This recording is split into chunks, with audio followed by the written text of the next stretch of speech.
Technology is an information processing tool.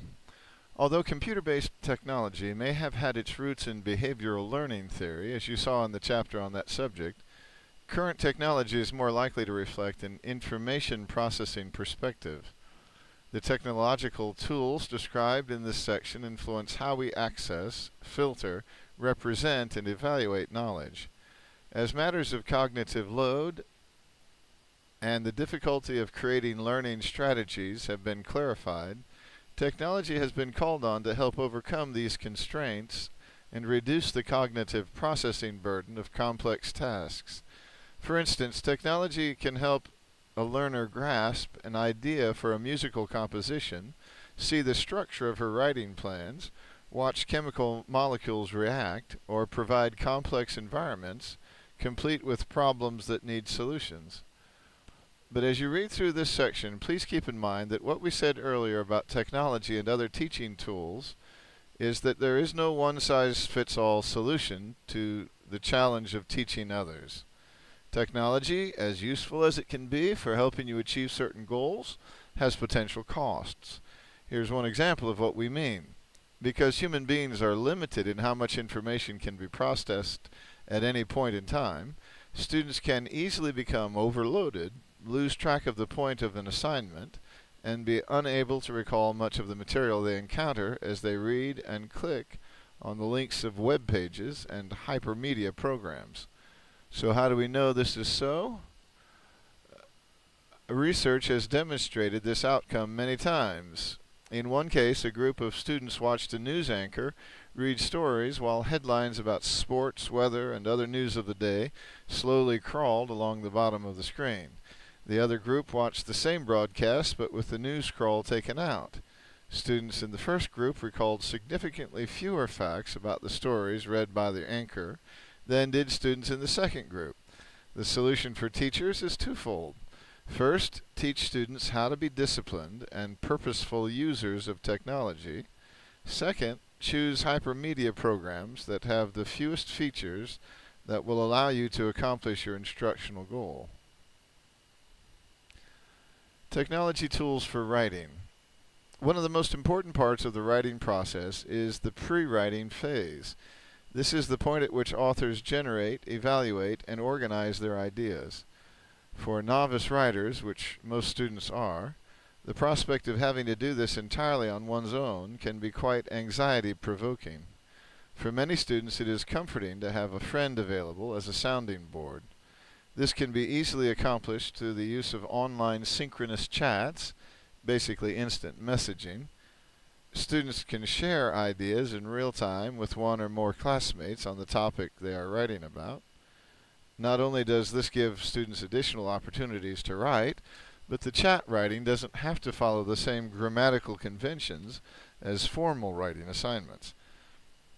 The internet is yet another technology resource teachers can use to make writing more attractive to students.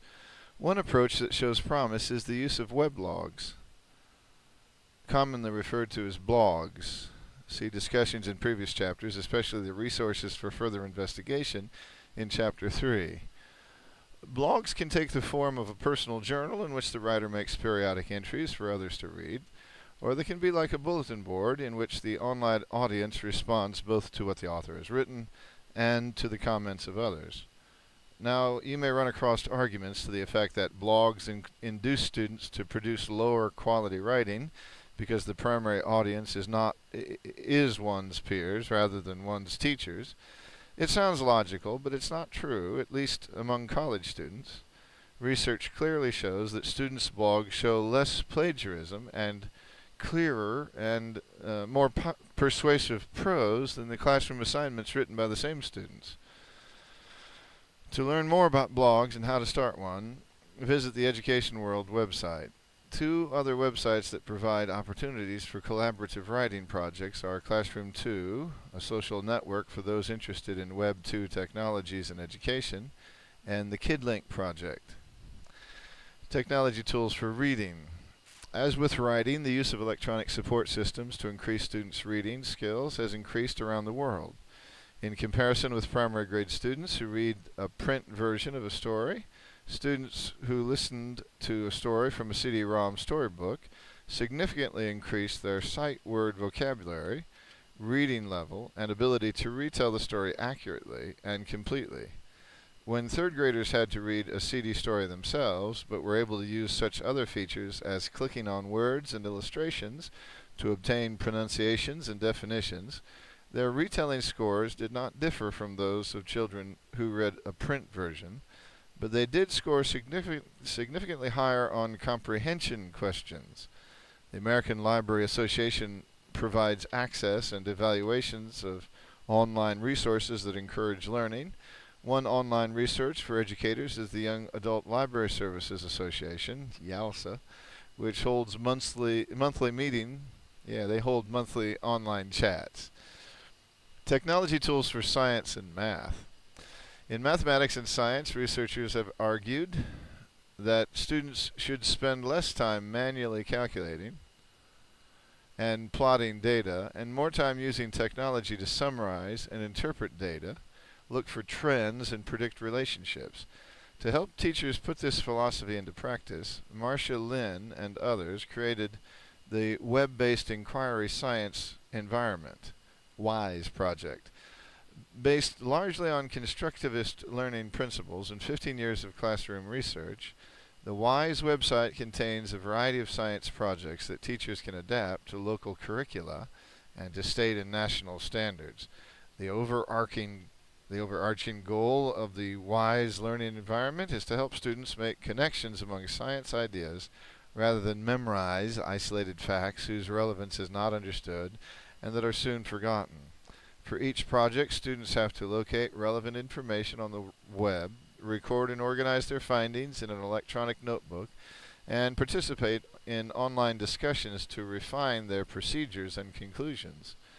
Research shows that students who learn science through the WISE program score higher on a variety of outcome measures than do students whose science instruction is more conventional. Math teachers have many technology options to choose from to help students better understand and use math concepts and procedures. Here are a few examples. One high school teacher used free web-based tools to create word clouds for her geometry class. These were stored on her computer and projected to the class as a way to introduce both familiar and unfamiliar concepts.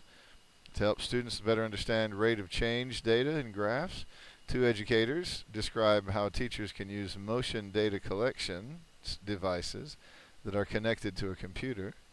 The collected data can then be imported to a spreadsheet program that has graphing capabilities. Our third and last example was created by two math and science education professors. They had 5th grade students measure their shadows throughout the school year, record the data on a graph, and use the Planets app for an iPad Touch to help them interpret the data. The point of the exercise was to help students understand the relationship between the tilt of the Earth at different times and the change of seasons. Multimedia, hypermedia, and virtual environments. Multimedia tools. A major benefit of multimedia tools is that they offer multiple representations, text, photographs, digitized video, animation, sound, of difficult concepts that can enrich students' understanding of the topic. The use of multimedia tools is related to such information processing concepts as meaningful learning, the dual coding of information, the use of visual imagery, and elaborative rehearsal. Hypermedia tools. Hypermedia technology exists when multimedia information can be non-sequentially accessed, examined, and reconstructed by users, thereby enabling them to move from one information resource to another while controlling which options to take. There are clear advantages to hypermedia, such as the richness of the network of ideas, the compact storage of information, the rapid non-linear access to information, the flexible use of information, and learner control over the system.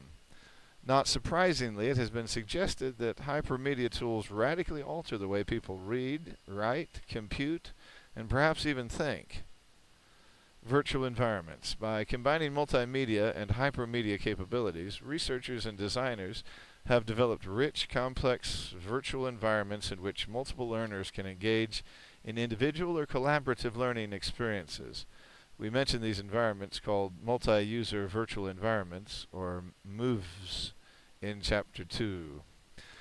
The value of virtual environments, at least for purposes of this chapter, is that students must use and refine various memory and metacognitive processes in their attempts to solve complex problems. At the same time, they acquire the content knowledge in math, science, language arts, and social studies that is specified in their state learning standards. One such environment is Quest Atlantis, which has been well researched and continues to attract much attention from researchers, teachers, parents, and organizations such as the National Science Foundation, the MacArthur Foundation, and NASA. We will describe Quest Atlantis in more detail in Chapter 10, Constructivist Learning Theory, Problem Solving and Transfer, but it is mentioned here as an example of how students can engage information across a variety of content areas. Challenging assumptions, information and meaning. So, Connie says to Don and Celeste, why were Antonio's students having trouble making sense of the rhyme of the Ancient Mariner? And what do you think his team did to turn it around?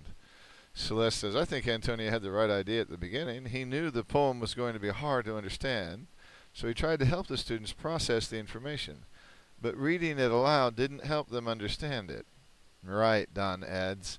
It's a matter of finding a way for the students themselves to take the information and make something meaningful out of it.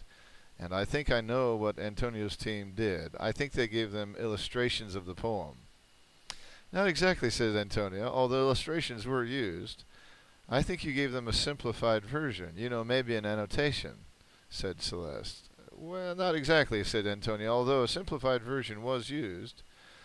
Don and Celeste looked at Connie. She says, I'm not quite sure what Antonio's team did, but whatever they did, it certainly helped their students, first to make sense of the poem, and second, to apply their understanding. In some way or another, the team helped the students to proceed to process the poem in elaborative ways that connected to what they already knew to their prior knowledge. They connected what they knew already to their prior knowledge. You're all on the right track, says Antonio. We needed to find a way for our students to not simply recite the poem, but to construct meaning from the words, the phrases, the voice, the structure. There's a lot of meaning in the poem, but the students needed to construct that meaning for themselves. And so we divided them into teams and asked each team to produce a teaching guide to the rhyme of the Ancient Mariner. The guide could be in any form they chose. The only requirement was that their guide was to be used to help the next year's students understand the poem and how the poem relates to people in today's world. Antonio chuckles as he continues. They went nuts, in a good way. They started doing research on the internet. They produced maps. They recorded interviews with each other. They wrote comprehension questions. They translated the poem into a rap song. The new assignment to teach others gave them a reason to reread the poem for meaning and to bring in stuff they already knew. Just today, one group suggested that we combine the work of all the groups into a web page to see if other teachers might want to use it. Information is important for learners. They need to know things, says Connie. But once students have a reason to make meaning from information, they process it in some very elaborate ways. Antonia, your students will remember the rhyme of the Ancient Mariner because they made meaning from the information.